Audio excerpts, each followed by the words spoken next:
Qoft lëvduar Jezu Krishti. Të dashur dëgjues të Radio Marisë së Kosovës, ju ftojmë të shoqëroheni me emisionin Liturgjia e Fjalës.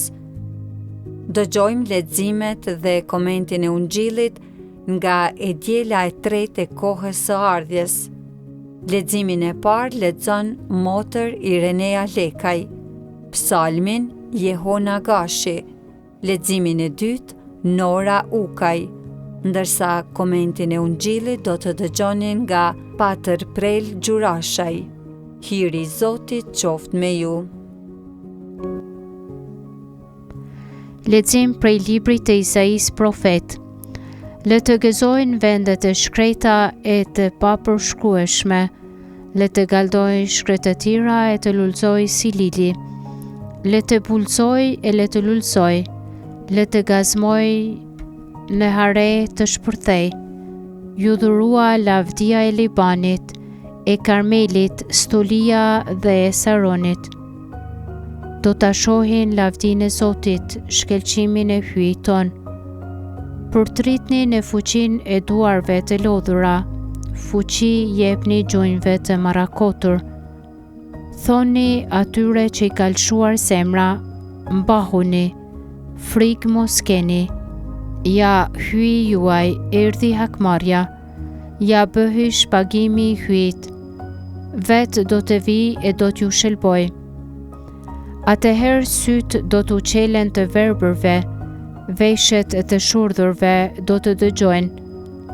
Atëherë i shqepti do të kërcej si dreri, gjuha e të pagojit do të shpërthej në hare, se në shkretëtir do të burojnë ujrat, përrejnt do të rjedhin në përshkreti, do të ketë shteg e do të ketë udh, do të quhet udha e shejt, i papastri në përtës do të kaloj, për ta do të jetë udh e drejt, që të marret të mos ende në përtë.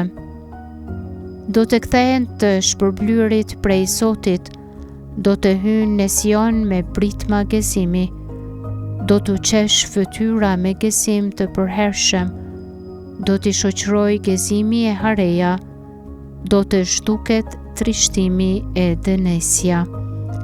Fjala e Zotit. Falenderojmë hyjin. Eja o Zot e na shpëto.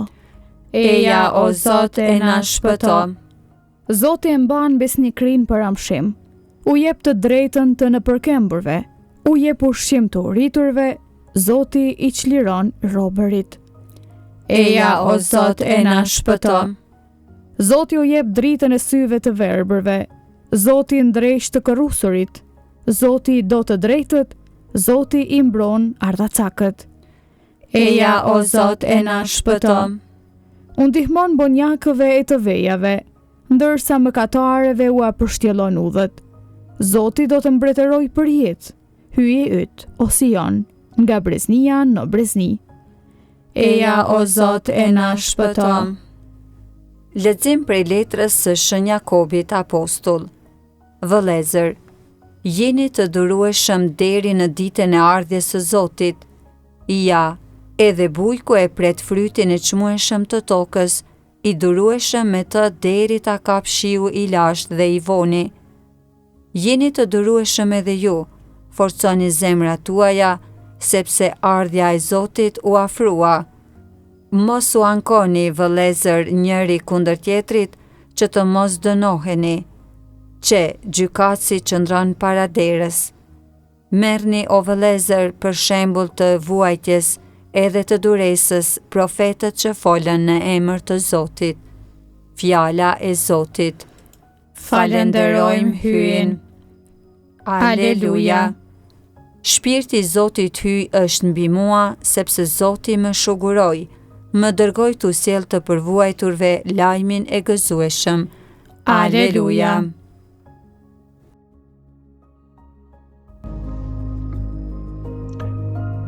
Prej Ungjillit të Shenjtë sipas Mateut. Tashti kur gjoni dëgjoi në burg për veprat e Krishtit, dërgojnë nxënësit e vet për ta pyetur: A jeti ai që duhet të vijë, apo duhet të presim një tjetër? Jezusi ju përgjigj: "Shkoni tregojini Gjonit çka po dëgjoni e çka po shihni. Të verbërit po shohin, të shqeptit po ecin, të gërbulurit po pastrohen, të shurdërit po dëgjojnë, të vdekurit po ngjallen, të varfërve po u predikohet Ungjilli. I lumi ai që nuk e birr besimin në mua." Kur shkuan ata, Jezusi filloi t'i flasë turmës për Gjonin. "Çka dolet të shihni në shkëtetir? Kallamin që luhat era, apo çka dolet të shihni? Njeriun që vishet me petka të bukura? Ja, ata që vishen me petka të bukura, ata banojnë në pallate mbretërore. Po pse atëherë dolet? Të shihni një profet? Po ju them, edhe më tepër se një profet. Sepse Gjoni është ai për të cilin shkrimi shenjt thot: ja, unë po e dërgoj lajmtarin tim para teje, që ta baj gati ullën tande para teje. Për një mend po ju them, nga ata që u lindën prej grash, nuk u ngrit asnjë më i madh se Gjon Pagzuesi. Megjithatë, më i vogli në mbretërinë e qiellit është më i madh se ai." Fjala e Zotit. Vëllezër e motra, ne dëgjojmë fjalën e Zotit si besimtar. E temi besimtar, mbi të gjitha do të thotë të krijojmë një marrëdhënie personale, të fortë e të qëndrueshme me atë në cilin besojmë. Kështu që asnjë kundërshti jete të mos mund ta shkatërrojë. Në Ungjillin e sotëm, përsëri shohim figurën me ndikim dhe të fuqishme të Gjon Pagzuesit. Të dielën e kaluame e kemi pa te lumi Jordan. Ishte në fillim të misionit të tij, duke pagzua me pagzimin e kthimit. Kurse në Ungjillin e sotëm e shohim në Makeronte, në burg, në kështjellën e Herodit, dhe ka fundi i misionit të tij.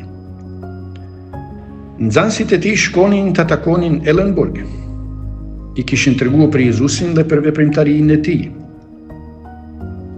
Në përmendje i kishte kalua një dyshim i ftohtë. A është ky ai të cilin e kam paralajmërua unë deri tani? Dhe për të pas sigurinë e plot dëshiron të dëgjojë një përgjigje prej gojës së tij. Prandaj dërgon disa nxënës që t'ja bajnë një pyetje, më e madhja ndër të gjitha. A jeti ai që duhet të vijë, apo të presim një tjetër Krisht?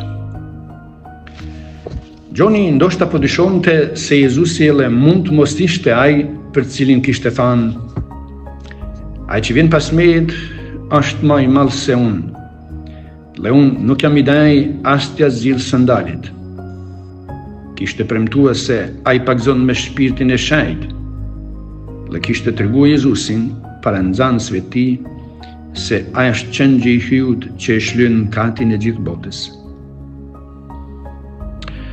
Mund të ketë mendua nëse ai është Krishti, pse po i kaloi ditët e shërbimit në burg dhe në shtypje.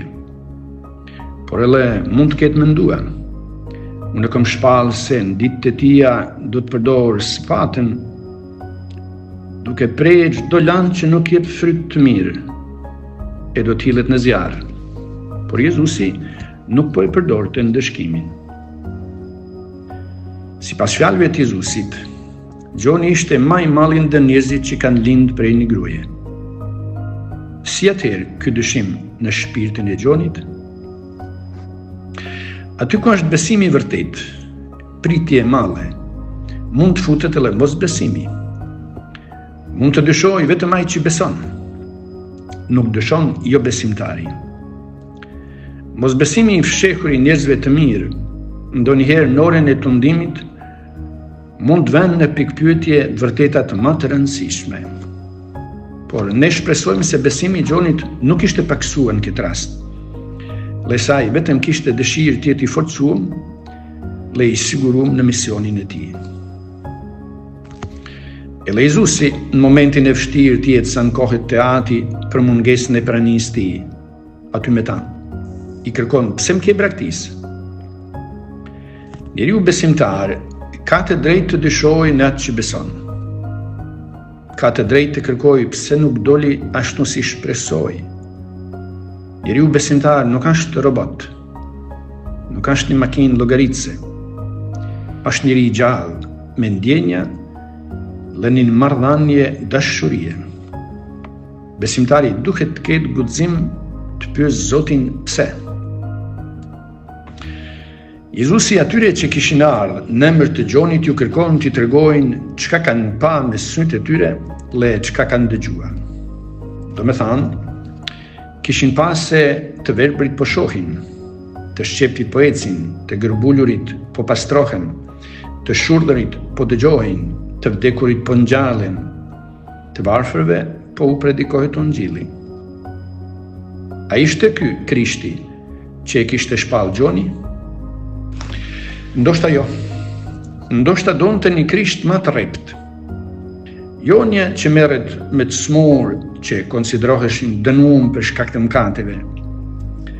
Le me të varfër, do me thënë jo thjesht një që tregohet i butë e i përvujt le tejt i mëshirshëm.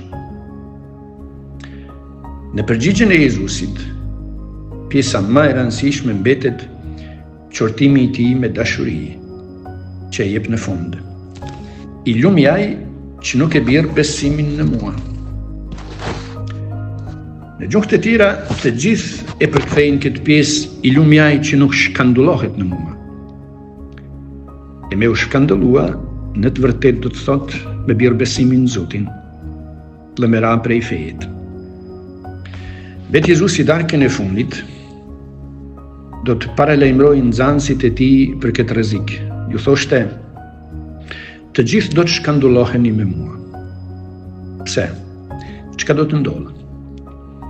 Do të ndodhë që ata si nxënës nuk e kishin parapara besimin dhe ndjekjen e tyre as për uljen e Jezusit, as mundimin, as vdekjen në kryq.